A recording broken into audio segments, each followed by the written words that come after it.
많은 부모들이 이구동성으로 하는 말이 뭐냐면 참 자식이 내 뜻대로 되지 않는다라는 말을 많이 합니다.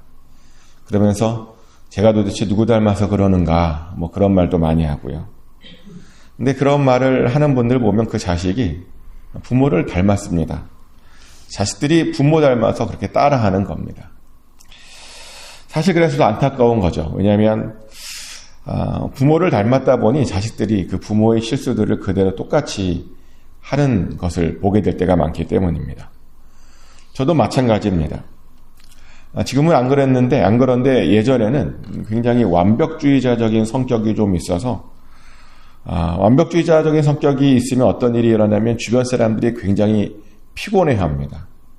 완벽주의적이 있으면 답답해하기도 하고요. 근데 보니까 저희 아이들도 그런 좀 경향이 있는 것 같아요. 그래서 제가 보기에 얼마나 피곤하고 얼마나 답답하고 그 정도까지 안 해도 된다고 말을 해도 못 알아들어요, 애들이. 굉장히 막 부모를 괴롭히고 피곤하게 하고.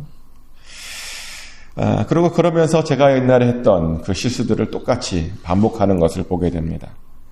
제발 그렇게 하지 않았으면 좋겠어서 뭐 충고도 하고 그러는데 충고도 안 듣고 제 마음도 모르고 결국에는 제가 넘어졌던 곳에서 똑같이 또 넘어지고 또 실수하고 그런 모습들을 보죠.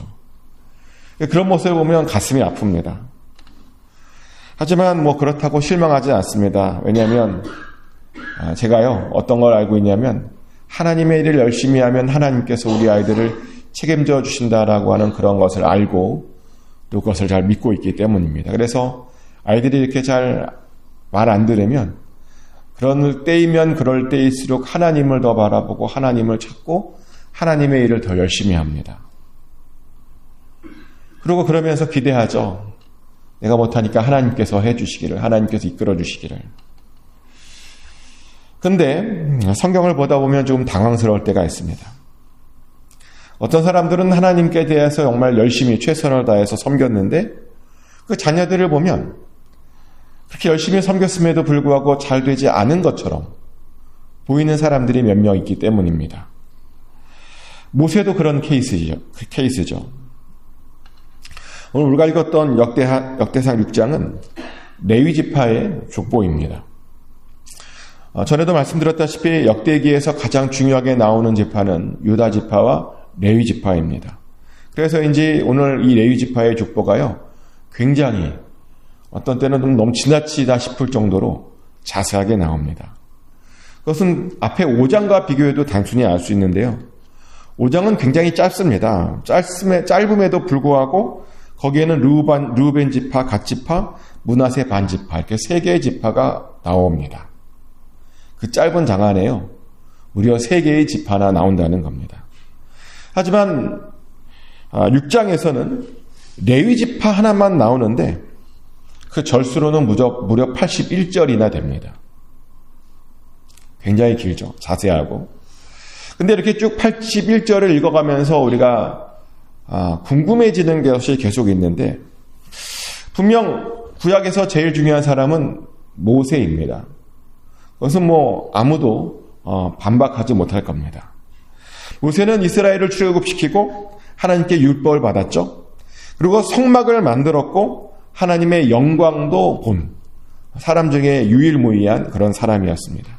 그런데요, 역대상 6장을 이렇게 쭉 읽어보면 그렇게 굉장히 길매도 불구하고 다 끝까지 읽어보면 당황스럽게도 모세의 자손들에 대한 이야기가 하나도 나오지 않습니다. 모르셨죠? 모세는 이름은 나와요. 근데 그 아들들의 이름이 나오지 않습니다. 대신 다른 족속, 다른 사람들에 대한 이야기만 나옵니다. 그럼 모세에는 아들이 없었나? 그것도 아니죠. 모세에게는 2명의 아들이 있었습니다. 모세가 미디안 광야에서 십보라와 결혼을 하고 2명의 아들을 낳았는데 첫째 아들의 이름은 게르솜이라고 하고 그 이름의 뜻은 내가 이방에서 나그네가 되었다라는 뜻으로 지어주었습니다. 둘째 아들의 이름은 엘리에셀이었고요. 그 이름의 뜻은 내 아버지 하나님이 나를 도우사 바로의 칼에서 구원하셨다라고 하는 그런 뜻으로 지어주었습니다. 이렇게 모세도 나름 아들들의 이름을 통해서 하나님께 어떤 영광을 돌리는, 하나님의 도움을 구하는 그런 일도 했습니다. 근데 당황스럽게도 역대상 6장에 보면 아무리 봐도 게르솜이나 엘리에셀이라고 하는 이름이 나오지 않습니다. 조금 이름이 비슷한 게르손이나 엘르아살 이런 이름은 나오는데 정확하게 모세의 아들들의 이름은 나오지 않습니다.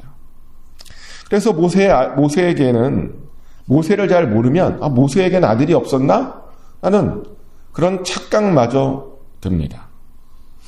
그래서 이런 생각도 들죠. 모세도 자녀 교육에 실패했나? 그래서 그것이 너무 부끄러워서 그 아들들의 이름을 이 족보에서 뺐나? 왜냐하면 아까도 말했듯이 하나님께 쓰임 받았어도 자녀 교육에 실패한 사람들이 있어요. 아주 대표적인 사람이 사무엘이잖아요. 사무엘. 28절에 보면 사무엘 이름도 나와요. 28절에 이런 말이 나오죠. 사무엘의 아들들은 맏아들 요엘이요, 그 다음은 아비야라라고 나옵니다. 사무엘에게는 요엘이 있었습니다. 요엘은 사무엘 다음으로 이스라엘의 사사가 되었죠. 그런데 안타깝게도 그는 이스라엘의 마지막 사사가 되었습니다.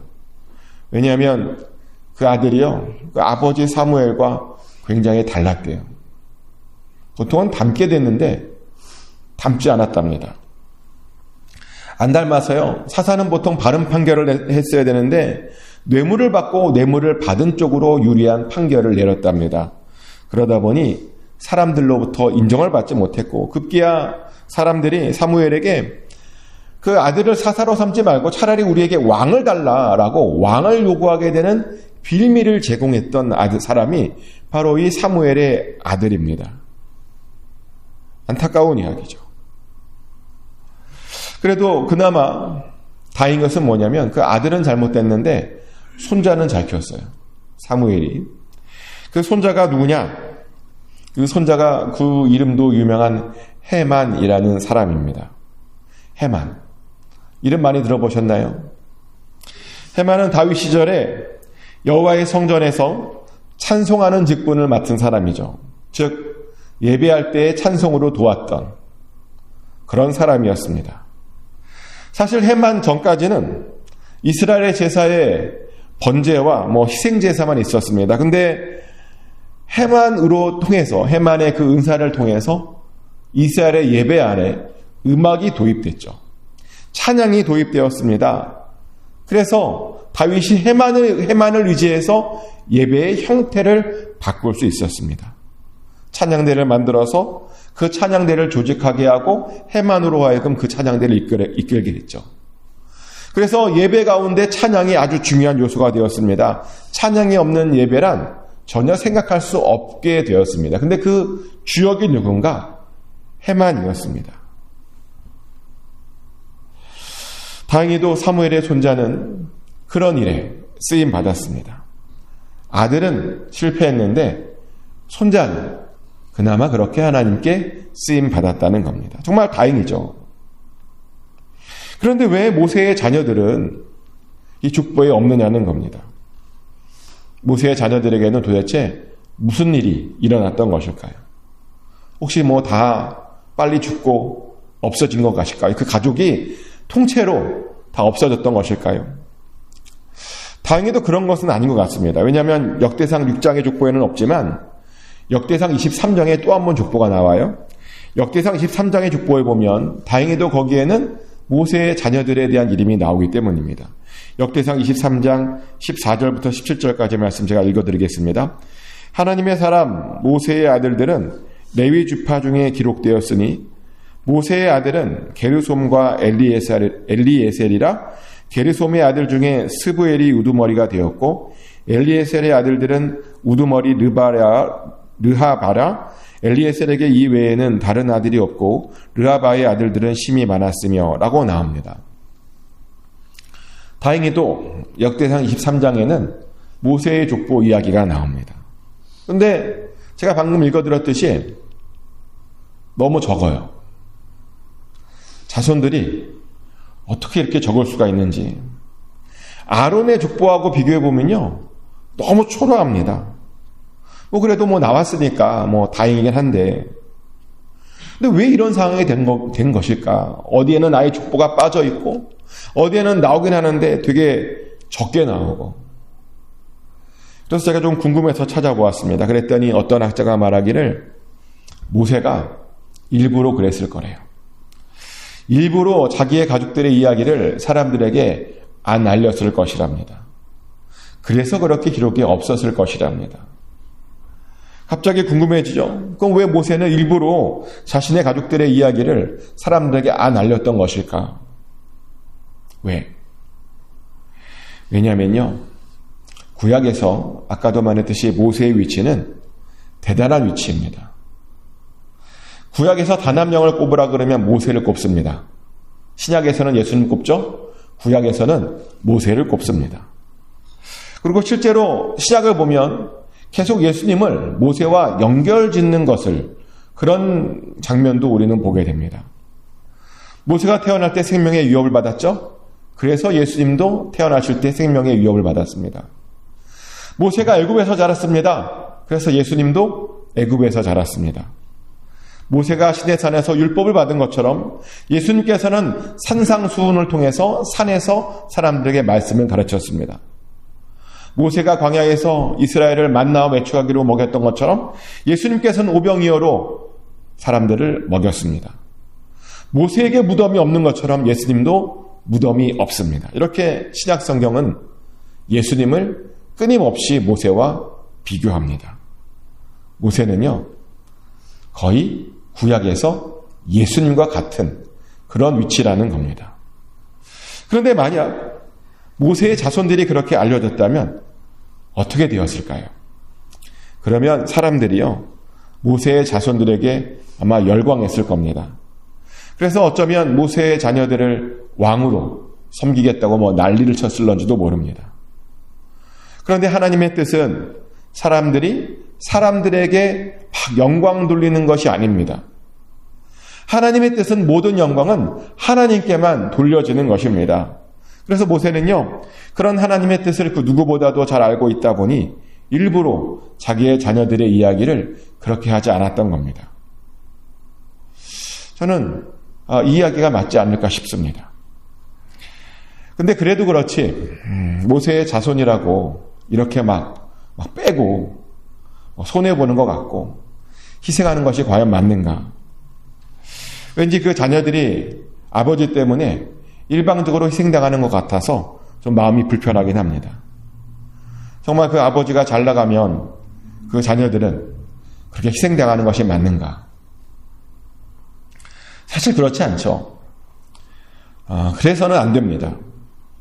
사실요, 그 부모가 하나님께 최선을 다하면 그 자녀들은 희생이 아니라 그 자녀들은 저는 복을 받아야 된다고 저는 생각합니다. 실제로 아브라함만 봐도 그렇잖아요. 아브라함이 하나님께 최선을 다했더니 그 아브라함의 자손들이 하나님께 정말 대단한 복을 받았습니다. 창세기 22장 17절부터 18절까지 말씀인데요. 내가 내게 큰 복을 주고 내 씨가 크게 번성하여 하늘의 별과 같고 바닷가의 모래와 같게 하리니 내 씨가 그 대적의 성문을 차지하리라. 또 내 씨로 말미암아 천하 만민이 복을 받으리니 이는 내가 나의 말을 준행하였음이니라 하셨다 하니라. 아멘. 방금 읽어드린 말씀은 아브라함이 하나님께 충성을 다했더니 하나님께서 그 아브라함의 자손들에게 복을 내려주는 그런 말씀입니다. 아브라함 때문에요, 그 자손들이 크게 번성할 거래요. 아브라함 때문에 그 자손이 그 대적의 성문을 차지할 것이랍니다. 아브라함 때문에 그 자손들이 천하 만민의 복을 그렇게 주는 그런 자들로 인정받을 것이랍니다. 아브라함이 잘했더니 그 자손들이 그런 복을 받게 될 것이랍니다. 아브라함 때문에요, 그 자손들이 믿음의 명문 가문이 되었다는 겁니다. 그래서 우리는 그런 믿음이 있죠. 그리고 그것을 믿어야 합니다. 하나님을 잘 섬기면 우리의 자녀들이, 자손들이, 우리 주변 사람들이 잘 될 것이다 라고 하는 그런 믿음이 우리 안에 있어야 합니다. 그리고 실제로 잘 되잖아요. 아멘. 하나님을 잘 섬겼더니 정말 잘 풀린 가정들 정말 많습니다. 아마 여러분 주변에도 있을 거예요. 하나님 정말 잘 믿었더니 잘 된 가정들이 있을 겁니다. 그리고 그런 것이 당연합니다. 아니, 부모가 자녀들을 위해서 날마다 기도하는데 어떻게 자녀들이 안 될 수 있겠습니까?